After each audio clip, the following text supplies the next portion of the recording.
So a person improves on a performance improvement plan, so you want to get rid of them. Be curious, not judgmental at this phase. Why would you just choose to do something you absolutely hate? If you tell someone there's going to be consequences and there are no consequences when they continue to do the thing, you lose all credibility forever and you may as well just give up.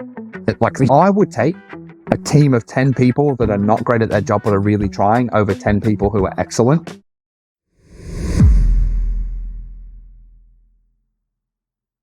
Today, we're going into the subtle art of dealing with challenging conversations. Bill, what are you excited about today? Mate, I'm absolutely excited to get stuck into this one. It is something that I see so many leaders struggling with. It is something I struggle with immensely with a new leader. I think we've got 5 excellent tips to get stuck into today. So let's not muck around. Let's get straight into it. Oh, so we're not going to waste too much time here. But before we get into things, I want to really remind everyone, once again, Bill, statistics, we talk about metrics in our previous podcasts and stuff like that. I want to remind everyone, I've noticed, again, 90% of you who are watching our content aren't subscribers. Naughty, please subscribe. We will repay you with more videos like this. If you want more value, just tell us. We will bring out stuff that you guys want to watch. Bill? We want to define what is a challenging employee, like what specifically we're talking about here.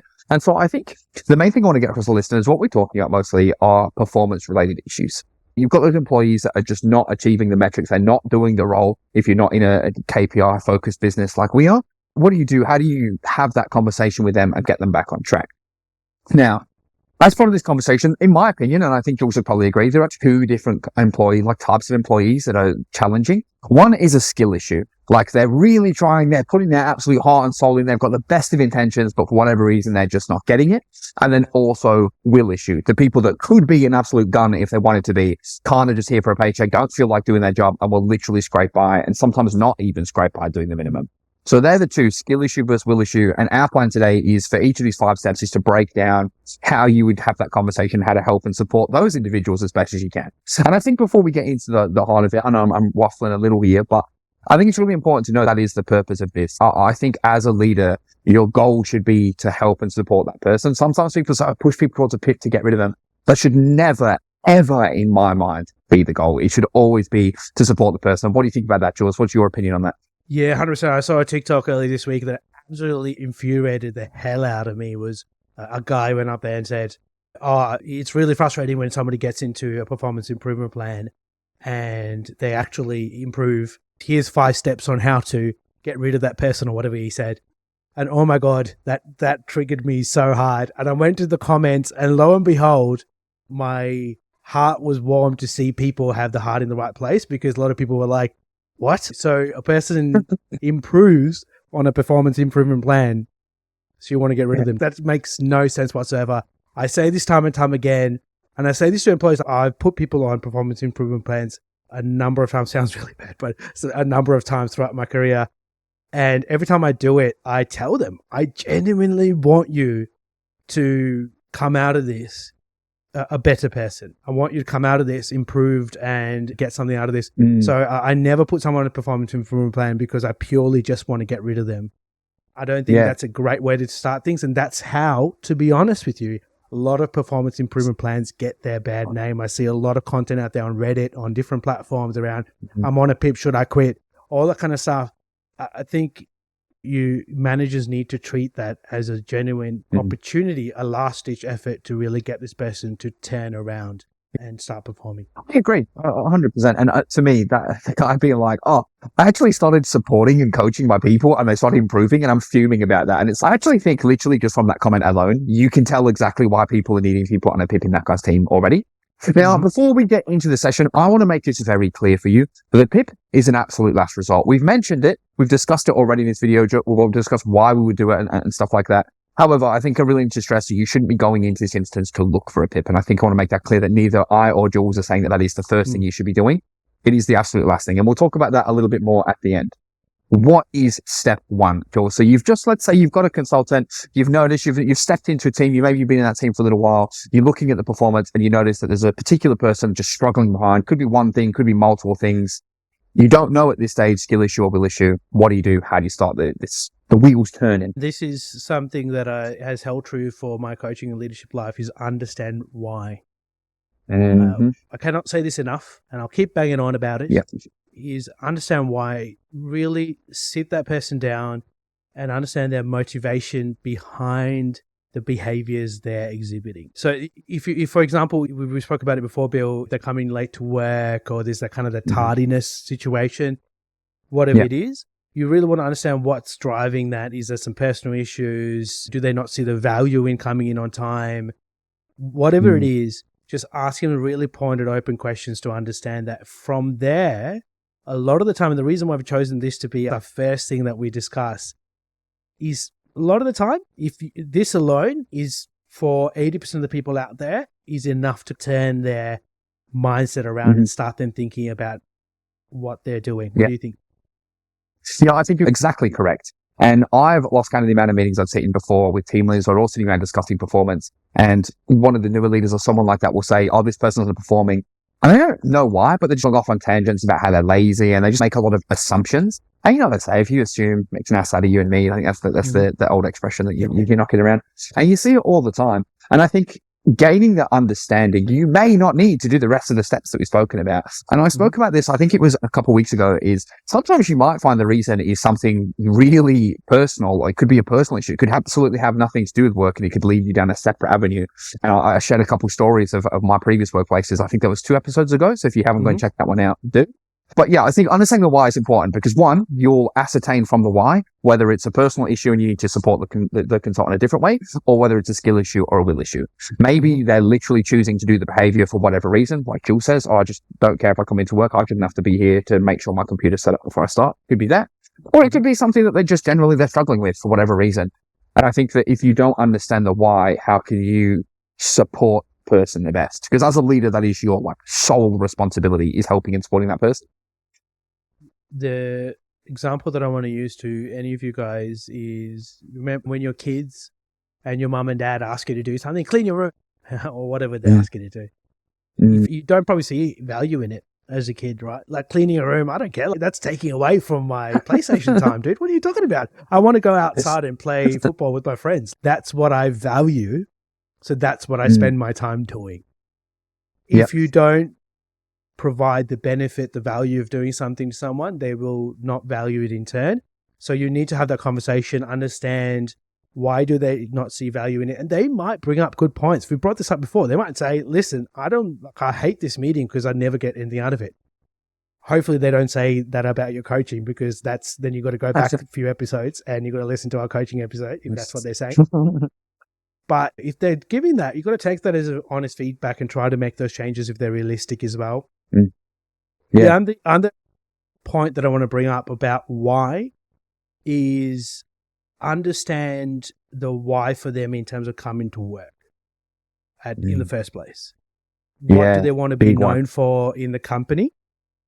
So this is a really big one. I gave this advice to someone on Reddit earlier this week. Was they were saying that their employees don't really respect them and they're a new leader, etc.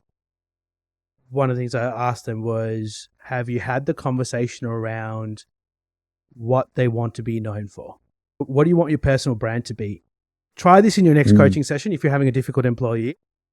Ask them, hey, what do you want to be known for in this company? They will usually give you answers like, I want to be known for being hardworking, a team player, the good next leader, you're good at my job. Exactly. Most people are going to give you one of those answers, essentially just being good at my job. I want to be known for that. Then follow that up with, what are you doing currently to demonstrate that brand? Now, if there's a mismatch with what they tell you and what they're doing, that's the moment where you can pounce on it and really go, okay, so you've said you want to be known for hardworking, but you turn up late for meetings and you don't submit your work in on time or whatever the case is. Whatever. Yeah. How's that match with what you just said? To be known to be hardworking, you have to be submitting your work on time. You need to be working with everyone and the team and keeping stakeholders in the loop and all the different things to tell you. Things don't add up here. And that starts a really good reflective conversation with your person. Yeah, I think it's important to note, we obviously mentioned at the start the differentiation between skill and will. I think that one aligns far more to will, right? I think if you have that conversation and you understand the reason around what's going on and what's going on is that they're just struggling with something. It's more of a skill-based issue. That just opens you up to conversation. I think that avenue you just mentioned there is prime for those people that just can't be bothered. And it creates that emotional connection to them between what you want them to do and what they're currently doing. And I think that emotional connection is the really important, powerful thing that will get that person moving. Because we've all had those employees before that just don't want to be there or don't want to do the work. And I think what you need to do is create that emotional drive for them that they don't currently have that other employees do. From a skill issue one, I think, to be honest, the skill issue discovering here is probably where it's the easiest, because then you would just have a coaching session, like work through what it is, what the behavior is, dig in a little bit. I think like I had a few consultants in the past that have like really struggled with specific behaviors. And like I had one relatively recently who was struggling with just like sticking and adhering to their roster. And it actually just turned out they didn't understand how adherence works in a call center. Like it was literally nothing malicious whatsoever. It wasn't even like an intentional behavior. They just had a completely different understanding of how things actually worked, and literally had a conversation, explained how everything worked. And then every week since then, they've been passing. And so I think when you see those results, don't panic. Just go in. I think I'm going to steal Ted Lasso's quote again. Be curious, not judgmental at this phase. I think it's the most important point. And if you ask a lot of questions, even to those will issue people, it'll uncover in their own mind. They're like, oh, maybe I am actually doing the wrong thing here. Especially if that behavior is impacting the other team, impacting their consultants, impacting their friends at work. Again, creating that emotional connection. What would you go on to next, Jules? So you've had that conversation. You understand the why. Maybe it's a skill issue. Maybe it's a will issue. You've had a bit of a coaching session if it's a skill issue. What's next for you? Yeah, once you understand the why, then you can start setting some standards or goals. And you want to be really specific around this. Especially in the why situation, if you've understood the will problem, you want a specific, very measurable, tangible goals. I would go back to, again, a few episodes ago, we ran around coaching SMART goals. Is specific, measurable, achievable, realistic. Time. I really want you to really focus on the time frame here, specific and measurable. I think even if you don't do the other two, which are equally as important in terms of understanding it's realistic for this person, we'll get into that in a little bit. But focus on the first two at the very minimum, because that's how you start setting out those goals around when are you going to get back to me around how you've done this, especially if you've got a person, again, around the kind of tardiness, or they are not providing the same level of work as everyone else, and you're trying to get them to lift to the same level of everyone else. You want to start to slowly build out some things that they can hit as pillars or goals along the way. Now, I think, because obviously we're just locked in on the will people at the moment.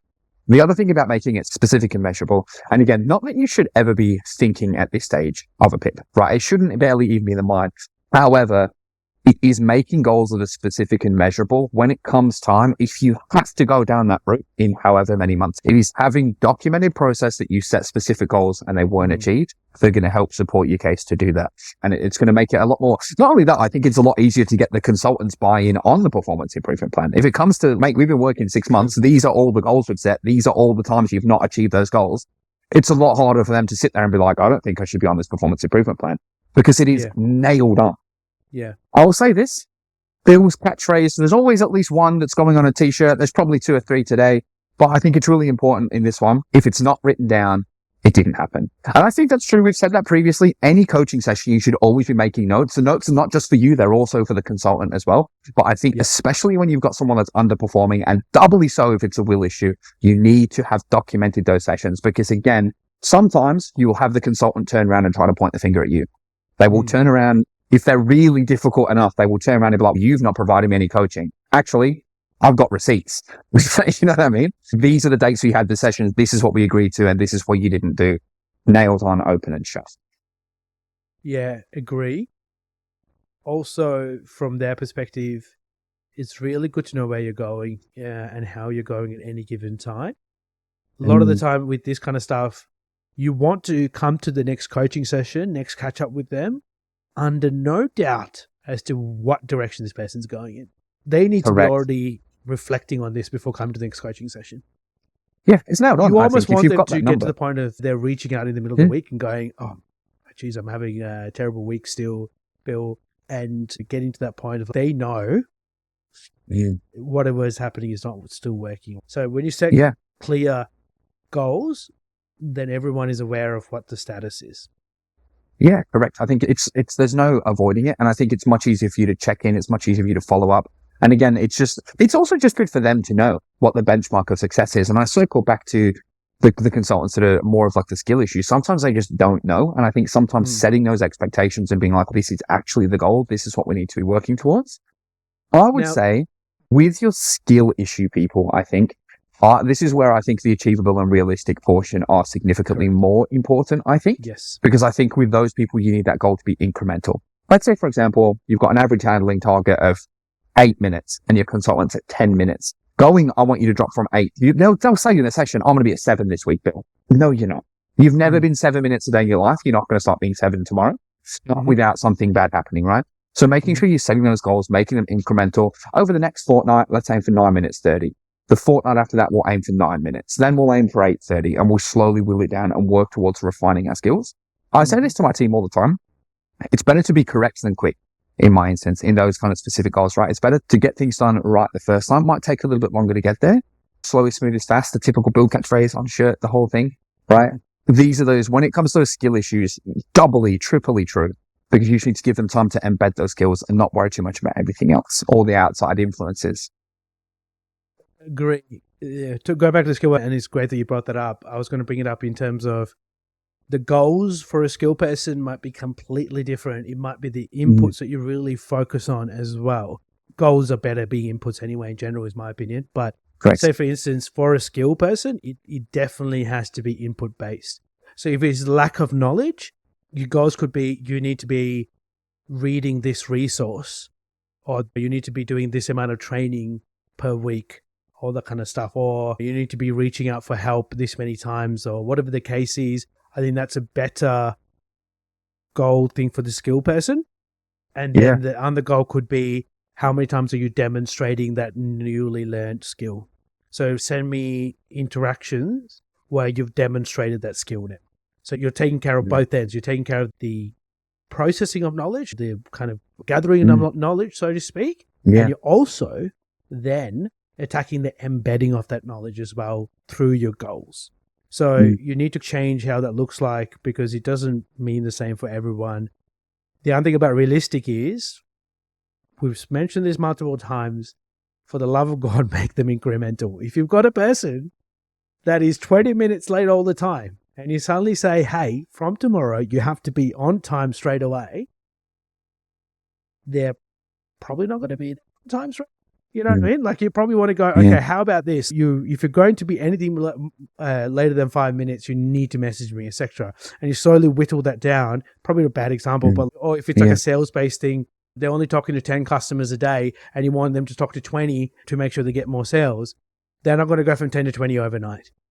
Can I do 11 tomorrow, 12 the day after, and slowly incrementally improve? Here's another t-shirt catchphrase: it's progress, not perfection. We're chasing progress, not perfection. 100%. With all of this, even when you put them on if you eventually go down the train of a PIP and everything like that, you want to see they're putting in the right behaviors. They genuinely want to be there and improve. So if you're doing those things, they're on the right track. Now, one last thing on this that I think I really wanted to talk about is when you get the people that hit you with the, but we've always done X. I was told this before. And it's the will people are really bad for this, but you sometimes copy it from the skill people too. I know there are people that I have coached that have been like, oh, well, my previous team leader told me I could do this. And I sit there being like, no, they didn't. I know that other team leader, and I know they didn't tell you that even a little bit. So let's not pretend. I've had consultants tell me that. They're like, oh, you've never told me this. And I'm like, brother, we've been through this 3 or 4 times. I can tell you the dates and the times that I've told you, right? So I think one thing that I always do in this instance, especially if they've come from someone else, especially if it's a behavior that they've been doing for a long time, is line in the sand, right? Be like, look, I'm not going to, there's no point us banging on about what you're doing before. I've told you it's wrong, it was wrong. But what we're going to do from this session onwards, this is the new standard. This is the new goal. And I think you can use this a lot if people were just being like, oh, but you used to let me leave early, or you used to let me do this. Look, unfortunately, I may have let that happen in the past. So you get this a lot with new leaders that have come into a team and maybe been a bit too soft when they first come in. And then now they're getting walked all over a little bit. Oh, but you used to let me take an extra 5 minutes on my break. I used to say I could go out for a cigarette whenever I wanted to. Look, unfortunately, when I started, I was wrong. This is how it has to be from now on. This is the rules. I don't make them. They are what they are. And you have to be firm on that. And I think the line in the sand method is a really important thing to draw that distinction between what they were doing prior to that coaching session and what they're going to be doing post this coaching session. Because again, it makes that goal that's now specific. It's nailed on. There's no getting away from this now. This is what we're doing and you're committing to that. Yeah, correct. And then one last point on that is tie that back to the why again. That's why you need to have the why conversation first, right? Because if you set that goal and then they start to question it, then you start to bring back the why. Why is this goal important? Because you said before this is what you want to be known for. So absolutely. The goal makes more sense to me now, doesn't it? Correct. And make sure you tie it back to the why all the time. I do it every time when I'm coaching, every time I talk about metrics. And I actually end a lot of my coaching sessions with the commitment and what that commitment's going to do for their why. If you hit this target all the time, it means you'll be seen as X and then you'll be able to get into that leadership position or whatever. Yeah, killer. And that's what gets people to do the things. The one last thing I would say in this instance from here, we've spoken a lot about the importance of making notes and how crucial it is. Maybe down the line, maybe now, maybe in a coaching session, whatever the case may be. You might not even go to a PIP. It might just be like the example I gave before where you're in that coaching session. I'm a big believer in making sure the consultant has a copy of the notes as well. There should be nothing that I'm writing down that they shouldn't be seeing as far as coaching sessions go. So like I know Jules, for example, in our current workplace put together this excellent framework that like emails itself to the client and the consultant rather when I finished it. And I adore that because I think if we've discussed maybe in a proper coaching session, we've discussed 4 or 5 things they could do. We've nailed it down to 1 or 2 things that they're going to do. We're starting to commit to, okay, these specific behaviors. If I've just got that written down somewhere, that's one thing. But if I've got it and they've also definitely got a copy of it and I can say, I sent it to you on this date, it's in your emails. Again, it's just a lot harder for them to say, no, I didn't get it. I didn't know that. I wasn't across that. Oh, I forgot that's the thing I was meant to be doing. You've got it in writing. And at the end of the day, like it's locked in if it's in writing. It's so much harder to get away with and it's so much more provable. Yeah. If you need it to be. If you're seeing a theme so far, it's documentation. Again, dude, 100%. Documentation. Yeah. So, I think I would say probably we're going to go through a few more steps after this, but I think probably the 2 most important is for me, understanding the why and really digging into what's driving the behavior first of all, and then 2, document everything. Regardless of what way that conversation goes, document. You will never, ever be in a situation where you're like, I've written too much here. But you will be in situations where you're like, I wish I'd written that down. I wish I'd got this documented. Yeah, I guarantee it. You can always trim notes down if they need to be emailed off. You can't add stuff to them later after the fact, unfortunately. That's facts cheating. As well. Yeah, 100%. And then state facts. Don't put emotional stuff like, I hate this person, they did this. You literally write down, John told me this, I told him that. These are the stats, these are the figures, this is when we had the meeting. State facts. Do not color that with any emotional language is the only thing I would say about the documentation, because as Bill said, you want them to be really transparent, because it might come to the point where it does become transparent. They will have to probably read those things if it comes down to that point. And you should be okay. I don't think any manager should be keeping like secrets of what you're typing. I think it's good for their development and yours to make sure that those are readable by all. Yeah. In a previous role that I worked at before, I had an employee that was just doing a whole bunch of behaviors. Literally was calling in sick to work because she was too sick to talk on the phone, but then streaming herself live playing video games on Twitch was like one of the several things that was going on. And I had multiple documented conversations. But one thing that came to light for me in those conversations, a bit of a revelation, is if we end up like going towards termination, if that does end up happening, if they go to a fair work tribunal, it's your notes that's going to come out. And so definitely don't be putting that emotional language in there. And I don't want to pressure anyone, but if you're going to be able to back yourself in those situations, you need to make sure your notes are detailed and make sure you come out looking good. Cool. So it's just important to document. Now, as a part of documenting, you finish the session, you've written, your notes are fully sick. What's the next thing you do, Jules? Fully sick notes, you start creating a plan is what you do. Create a plan for when you're going to touch base with this person, and it's going to really tie into the goals that they've just put together. When you're going to tie in how many hours you're going to spend, what resources are you going to reach out to for this person? So that could be external coaching. You go to the training and development team if it's a skill issue around, can you run an extra training session for this person? When is that going to happen? And document all that kind of stuff as well. How often are you going to touch base with your senior manager as well, in terms of if you want to bring them into this journey as well and make them aware of what's happening and the conversations you're having with your people. You should be doing that anyway, but maybe you want to do that more frequently in this case. and then also maybe set a time frame. I think if it's come to a point where, especially for the will people, if it's come to a point where you've tried a lot of things, it's been 3 to 6 months, you really want to go, okay, I'm giving myself 6 weeks to try a few more things. Otherwise, I'm going to a more harsher route, if that makes sense. Yeah. I think for me, I'm going to give some people some bad news. If you've not had a difficult person like this before that's challenging, whether it's skill or will issue, it is going to be a time thing. You are going to put a lot of time into this. It is very much the squeaky wheel gets the grease. And you will probably find that if you've got a team of 10, this person will maybe take up 30 to 50% of your time in certain weeks, if things are not going well. And you just need to make sure you're across that, because you're still going to have to do all the other stuff you have to do with your role. You still got the rest of your team that you need to support, but you will have to put more time in. So you're going to have to look at more interactions, whether that's like calls or chats like Jules and I are, whether it's an in-person sales role, whatever the case may be. You are going to have to be across more things. Maybe it's you work in a sales environment, like a car sales place. You need to read through their documents, make sure they're doing everything correct. You need to find time for that. You need to find time for reviewing sales interactions over the phone or whatever the case may be. And that time is not just going to make itself up. Team leaders are busier than people think. We spoke about this previously. It's not all just the odd one-on-one and then sitting around sipping Mai Tais. Like, it's a lot of boring data stuff. And you now need to find time for a ton more of it. Preparation is key. I hate even saying the cliche around prepare to fail or fail to prepare. But in these kind of instances, it's true. So I would make sure, not only do you have the plan that Jules mentioned before, okay, so what is the incremental goal? Where do I want this person to be by when? At what point do I pull the ripcord and go, okay, this needs to start becoming more serious?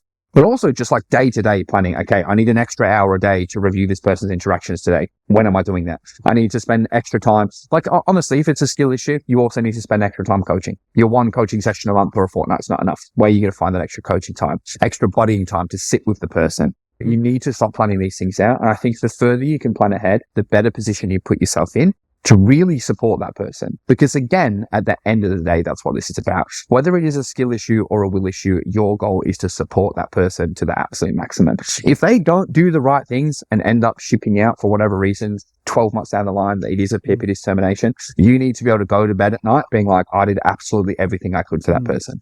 I've been in meetings where people have been let go before they've been in my team, and I didn't lose any sleep over it because I know that I'd done the work. It's never fun. It's never easy. I hated it. 100%. But I didn't carry any guilt because I know the amount of work I'd put in, months of work to put in, and it's just not going anywhere. Yeah, I want to really touch on that point really quickly. I know it's a little bit of a tangent to what we're talking about right now, but it is tough. You know what I mean? Like when it does go the wrong way, it is 100% tough, and it should be tough. It should be tough to it's not, let someone go. I'm going to say it. Correct? What did you say? If it's not tough, you're a monster. That's what I said. 100%. Yeah. You're a monster. Like, it is what it is. Yeah. if you're firing people. Yeah, we did. I mean, my old workplace, we did a personality quiz, and I'm like a empath kind of person. So I really put myself in other people's shoes and all that kind of stuff. And I think you're probably very similar, Bill, and all that kind of stuff. I definitely feel it quite a bit. I think, oh man, this person's got family and bills and all the different things. Like, if I was in that position, and don't get me wrong, like, we're talking about this stuff very factually, but it does hit you hard. You got to reach out for support, talk to your the resources within your business and get ideas and stuff like that. But also, it is tough. It's not easy. And communicate some of that stuff as well with your people. Like, when you're setting up this plan, again, with the transparency, you want to really share that with your person as well that you're working with. Sometimes that also can turn them around because they go, wow, like, my leader is going to invest all this time and all this effort, and make it clear as well that all this time, all this planning, all this effort is taking away from planning and effort for other people within their team. And I think that those kinds of emotional things, like, we all want to be a part of a group and feel accepted by people. No matter how renegade and cool you think you are, you want to belong to some kind of group. That's just how we are biologically. Just saying that you're taking away from other people's time and making that very clear to them can also start to change their mindset around what they need to do and how much effort they need to put in. Yeah, no, I 100% agree with everything you're saying. It's interesting to me. You said that you've gone off on a bit of a tangent. I actually don't think you did. I think you segued us beautifully, Jules, because it leads us into kind of the next part, right? rest of that, the next couple of weeks, couple of months are going to be much the same. It's you doing a lot of coaching sessions, checking back in, and then eventually, assuming that things are going well, you can stop listening to this video. Right, we're crushing it. Keep doing your coaching, keep supporting, keep helping that person live their dreams to be an excellent consultant. But assuming that it doesn't go well, because sometimes it won't go well, eventually consequences are going to be a thing. Now, I think it's really important to know before we get into the more serious side of that is it isn't going to be easy. And you do care about these people, probably. If you're a good leader, if you're watching videos about how to have these conversations, you're probably a good, caring leader, I'll be honest. And I think it's not going to be easy. You'll have a connection with these people. Sometimes they're like friends, they're like family. But at some point, you have to make that distinction and you have to draw that line, your own line in the sand for yourself around, all right, it's time to be a little bit more serious. I have seen a ton of leaders just hang on and refuse to get more serious, just keep stuck in this loop of, oh, I'll just keep giving this additional support. I'll just give them another entire of my day sitting with them. And it doesn't go anywhere. Eventually, you have to cut the cord. And cut the cord doesn't necessarily mean bang fired. It means just like, hey, it's actually time to start getting a bit more formal about this. Mm-hmm. Now, Jules, question. Let's say this. You've been coaching, you've done the things. It's been a significant amount of time, but probably we'll start with will issue people first. So let's say it's been somewhere between 3 to 6 months. You have seen no improvement. You obviously tried several different things. We don't try the same thing over and over again. That's literally the definition of insanity. You've tried a couple things. Nothing's getting through. They're not doing the work. How do you move that to the next stage? I think I go back to your kind of line in the sand terminology. You want to sit down and have that formal conversation and come very prepared. Preparation is key for this conversation. Come with the stats, the trends, the things you're seeing, the receipts, 100%. Come with your receipt. Yeah. In a previous workplace, they used to do this bubble boy exercise. And what it means is you draw a diagram and you have 4 different sections, which is like your metrics, feedback from your peers, feedback from leadership, and then your insights. And that's the part of the conversation you have within the meeting. But you come prepared with the other 3, right? So you bring in, okay, what are we seeing in terms of maybe your customer service, your sales, your tardiness, your maybe the skills that you've displayed, whatever. And then you might want to speak to other leaders, team members, and get feedback from them. If you want to, if it applies in this case and scenario, if they've dealt with other people within the business and stakeholders, then their peers as well.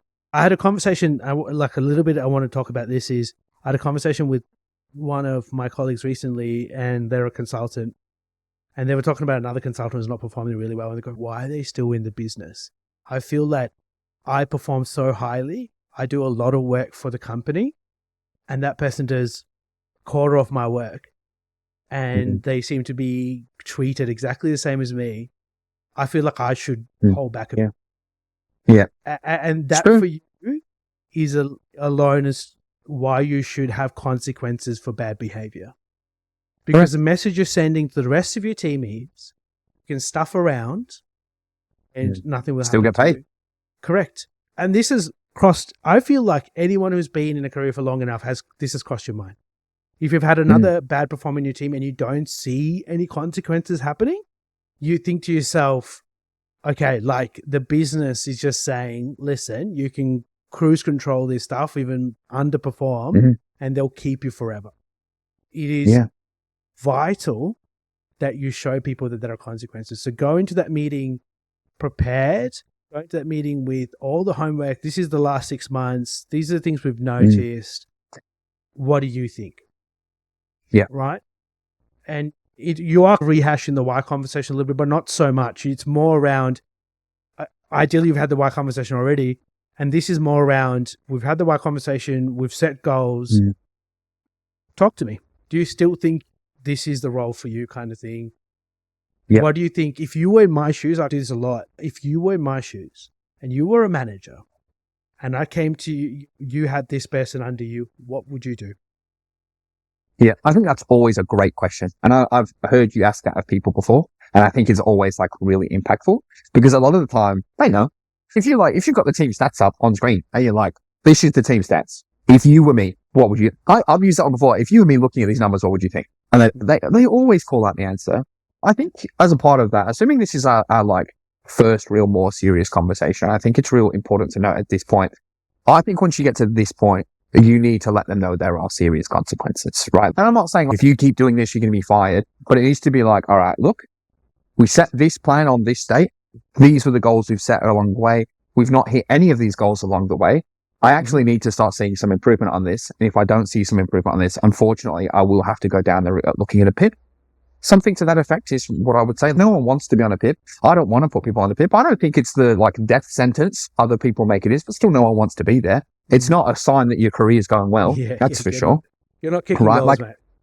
No, even if it's a skill issue, will issue, whatever, things are not good if you're on a PIP at the end of the day. And it is a chance to turn that around. And I've seen people turn that around and gone to fantastic careers in places. It's definitely not the end of your career. But I think you need to let people know that there are consequences. And I think this is where a lot of leaders slip up as well. I think a lot of leaders don't understand ask the why, and so don't get to the issue and it all explodes at step one.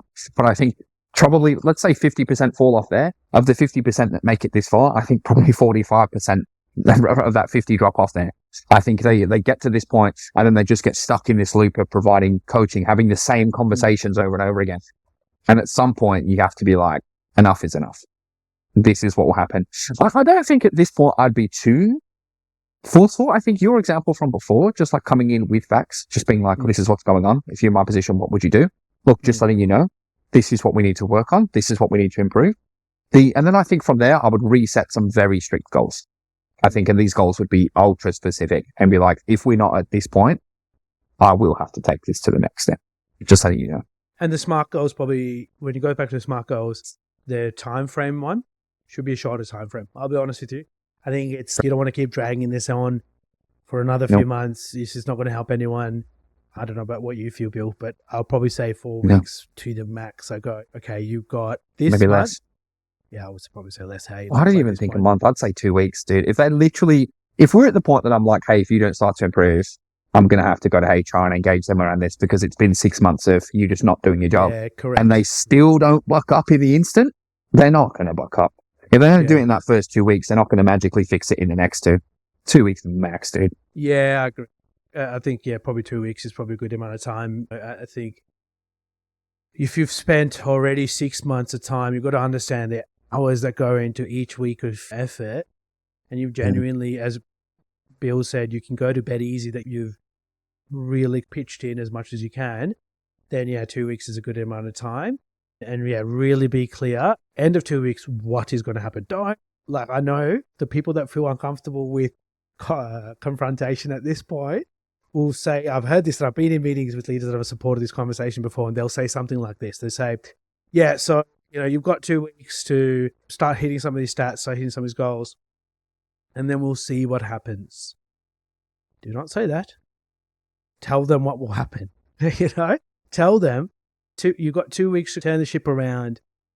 Otherwise, it's out of my hands. I will have to go to my senior manager in HR and we'll have to have a formal conversation. Make it really clear. I think you're exactly right. And I think it needs to be cut and dry. It is what it is and it ain't what it ain't. You know what I mean?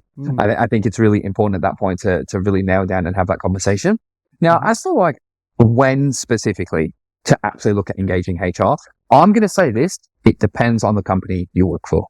Some companies I've worked for in the past like to know if there's even a flavor that someone might be going on a PIP, just so they can understand the data and then advise you a little bit. I know others, if you try to do that, they're instantly if they're underperforming PIP. And so you really need to get a feel. And the easiest way to do that, to be honest, is keep your senior manager in the loop. If you've done what we said the whole way through, you've been engaging your senior manager, it's not going to be a surprise that the person's underperforming. They're going to be across it. They're probably going to be reviewing things as well. And I think they can be your guide for when enough is enough, I think. And I also think that you shouldn't shy away from that. Again, I'll say again, PIP is not the death sentence of this person's career. And I know it's hard when you've got that emotional attachment. But at the end of the day, if they're not improving and they're not working, it is damaging everyone. It is taking up your time. It is taking your time away from your other consultants. It's damaging the business. And probably, maybe most importantly of all, it's damaging the person that's not actually improving. Correct. Their career is going nowhere. They're not getting any better. What are they getting out of this other than money? For pay, which they could get somewhere else at a job they enjoy and are doing better at. Correct. You're definitely holding back this person from finding something that's going to be fulfilling of their potential. I think it sounds really bad. It's even if you have kids and stuff and you're forcing them to follow a certain pathway you think they want for them. But the reality is it's better for them to choose their own pathway. But sometimes people can't see that yet because they're just sitting there. They probably feel like a failure. And you see a lot of inspirational stuff out there. Just keep going, keep plugging away. It's sometimes hard to really understand where that line is. When do I stop plugging away? I think one of the things that really stuck with me, and a lot of CEOs and stuff say there's tons of books on it, is fail fast. Like really, you want to fail, you want to keep plugging away, but also understand really fast that it's probably not for you. Yeah. I learned really early on, like I did a financial planning course when I was in Branchland, thinking that's what I want to go to next. And the moment I started, then like I finished the course, then I was doing more shadowing with financial planners and like wealth and management and that kind of stuff. And I realized pretty quickly, holy moly, dude, I'm not going to do financial planning because like I would struggle with the level of paperwork and absolute boringness. Not like for me. we've said leadership is boring, but this is like next level boring. Like 90% of your job, 90% of your job is just paperwork oriented. And I hate paperwork. As much as we're saying document, we're saying this when it comes to people. You know it's serious. Yeah, correct. If me and Jordan are saying do more paperwork, the paperwork needs to get fucking done. Like I hated paperwork for the life of me. And I thought, man, I'm not going to spend the rest of my life doing even more paperwork. And God bless the people that love doing it because they're the people that make my world run.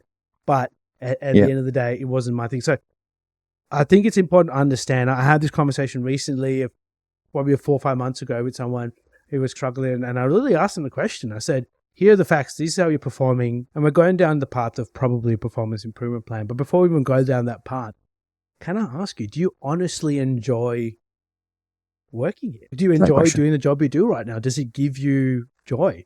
And their answer was no, probably not at the moment. And I said, okay, what we want for you more than anything else in this world, more than anything else, forget about the company we work for, forget about us as leaders. What I want for you is for you to find fulfillment. Like I want you to enjoy the thing you're doing every day. We spend, we talked about before, we spend more time at work than we do at home. In a lot of cases, why would you just choose to do something you absolutely hate? We don't all do jobs that we absolutely enjoy. You need to like some of it. Like you need to enjoy at least 100%. A good 30% of it. If you enjoy none of it, Jesus. Yeah. And you're exactly right. You're exactly right. And I think it's so strange to me that people go to work in that situation and hate their job, hate everything about it, hate from top to tail. And I'm not saying that there are definitely people out there, maybe listen to this, that are in a job that they need financially, they're really struggling. But I just think that you should always at least, there are a lot of other opportunities out there and you should always at least be just applying for stuff. Like, even if you're working like double shifts every single day, spend your lunch break 10 minutes on Seek. Once you've written your resume, dude, you can literally just mass submit that thing on Seek. Like there are other things out there. And I think, especially if you're fortunate enough to work like in Australia, I'm banging my mic. If you're in Australia, probably more so than like some of the countries like overseas, like America, like you are looked after. There are plenty of roles and stuff that you could go. There's a lot of opportunities at the moment out there. And I think the idea of sitting in one that you literally cannot stand without even trying to do anything about it is mind blowing to me. Like, yeah. And try something new. Anyway. Like you can probably switch industries or something like that. But anyway, we definitely got on a tangent there. But I think we've tangent off big time. I think so. Just to circle back, like when to go on a PIP, obviously when to look at the PIP. If you've had 3 to 6 months, extended period of time, you've set some clear expectations. Hey, look, if these things don't start to improve in 2 months, I'm engaging HR and they haven't improved, you to follow up on it. There's no ifs and or buts here. If you tell someone there's going to be consequences and there are no consequences when they continue to do the thing, you lose all credibility forever and you may as well just give up. Like the entire thing, give up because there's no coming back from that at that point. And I also think sometimes in some industries, you will have to be a little bit more forceful around HR as well. Because sometimes it's interesting to me, like some organizations, as I've said, HR are like real trigger happy. They love a PIP and they want to, they really want to protect the business. And then others, it's probably lazy HR reps, don't want to do a PIP, it's too much paperwork. And then, we'll just do an informal one. Or we'll just do this instead. So we'll just try this. And I think that's where having your documentation in order is really important. And just being like, actually, this is all I've done. If you've got that or everything written, nailed on, locked in a bucket, bang, here's all the information.